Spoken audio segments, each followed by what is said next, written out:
one of the keys is remember where you came from. Keep that shit in the front of your mind, and when shit goes bad and it goes sideways, a lot of shit does, you're getting booed out of the fucking building, or you're coming through this injury, or people are writing you off. Oh, you guys ain't gonna fucking make it. You know, any of that shit. You gotta keep it in here. And it really has to, it should drive you. This idea and this notion that you could be anything you want, and you can accomplish anything you want, right? We hear that. You've heard that from the time you were little boys. You hear that now. You're already incredibly accomplished. You can win an NBA championship, MVP of the league. You could become president. You could become governor. You could be in entertainment. You could do Charles, and you could do Shaq. You could do that. You could do whatever you want to do. You guys know that. The thing that has worked for me is to remember the hard times. So, and I'm sure you guys all have your processes. And again, I'm going to tell you what's worked for me.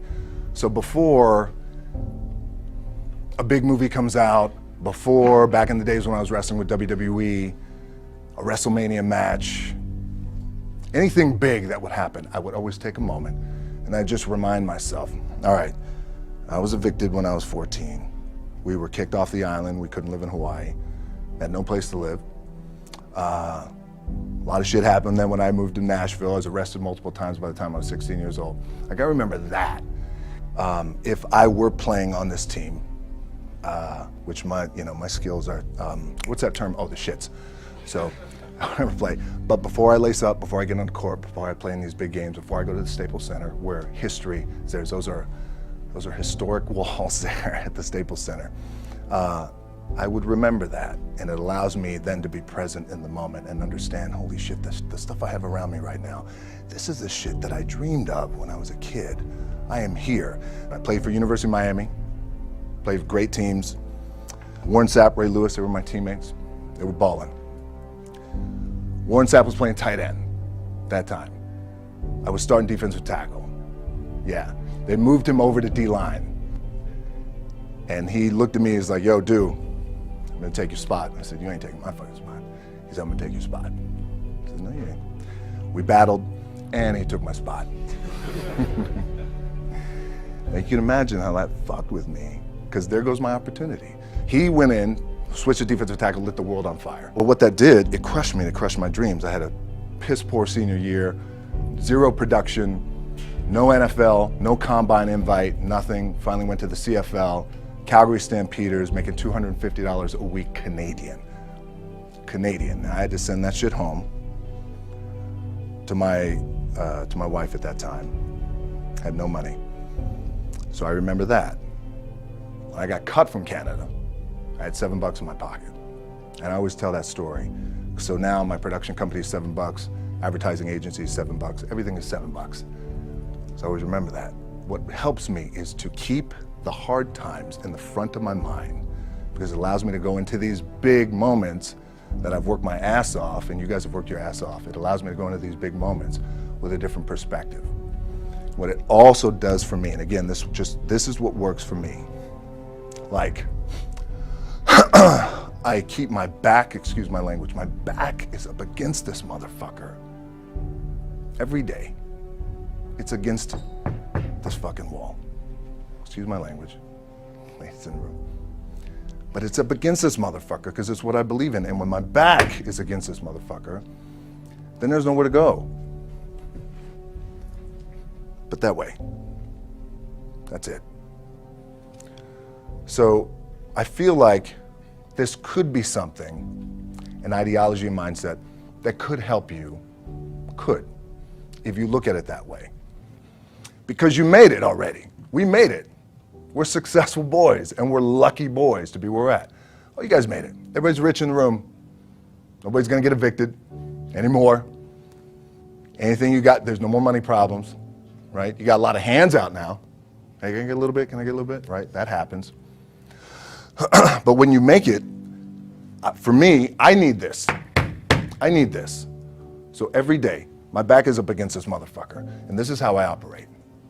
Now, doesn't mean you don't smile, doesn't mean you don't laugh and joke, right? You're happy, I'm a happy guy. But when it comes to business and when it comes to executing, it's up against this. And I got to go that way. And I don't give a fuck who is in front of me. They're not going to stop me. I feel like for me, it feels seamless because you prepared for so long. But it's just like you guys prepping for a game. That's the fun part. That's where it's like, fuck, it's fun, man. People are paying their hard-earned dollars to come see you.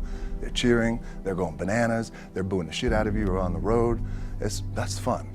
That's what you live for. I mean, that's the juice right there. The prep is where the character's made. And I just don't mean the character I play. I mean the character in here. So for me, the prep is getting with the director, getting with the producers, getting with the writers, so in essence, it's like getting with all your coaches and your different position coaches and all the meetings that you have to have, right? So that's the work you put in.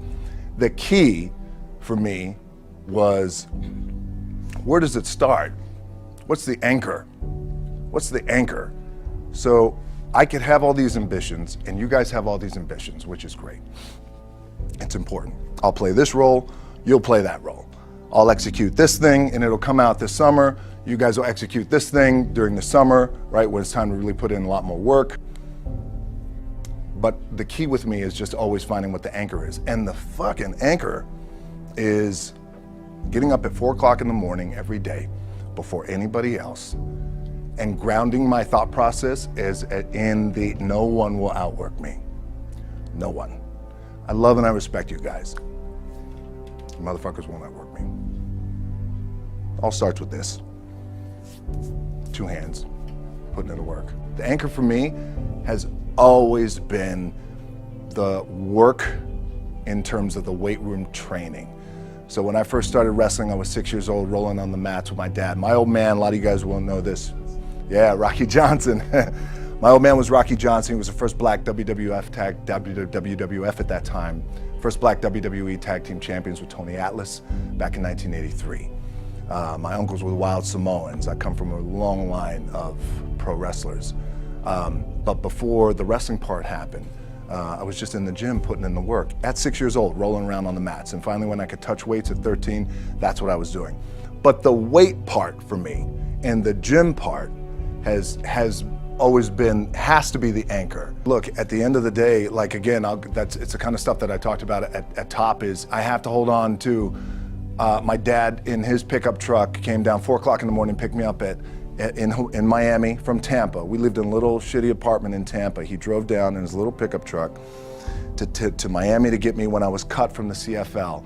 I was driving up I-75. I don't know if you guys are from Florida, any of you guys, if you know, I-75 is like, especially down in Florida, Alligator Alley. I'll never forget it. It's 4 o'clock in the morning.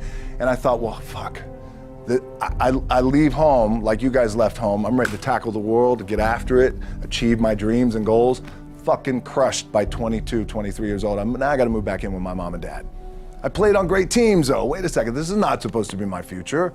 I'm supposed to be in the NFL right now. I'm supposed to be making a lot of coin and buying my parents shit, buying me shit, taking care of my wife, but it never happened.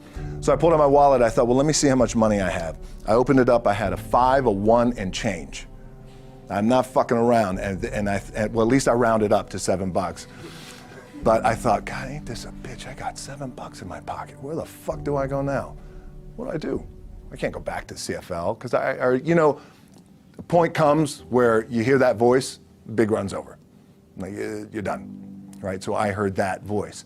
So as Coach was saying, man, I hold on to that shit. I'm telling you, my back is up against this motherfucker. We laugh, we joke, we have a good time. Press is always fun to do. Sometimes you gotta make it fun. That's another thing. You gotta do your best to make press fun if you can. But my back is still up against this motherfucker. I do not forget it. What this also helps me do, and again, it works for me, is at some point, you gotta be fucking tired of not being number one. You have to be, and you gotta fucking play angry, and I play angry. Now, I'm cool and calm with my approach, and when I step out on my field, which is a set, or, like, there's some, and you're always gonna have haters, and haters are like, well, God damn, man, how many movies are you gonna make, or how much shit are you gonna do? Like, you do a lot of shit. I say, yes, because my ambition. Of course, why not? I could do it. Yeah, I love what I do. And not only that, but in what world do we not work every day? It doesn't mean, it's just like you guys in the off season. You gotta work every fucking day. It doesn't end. my back is up against this thing, you know, and I started to play angry, by the way, and I still play angry.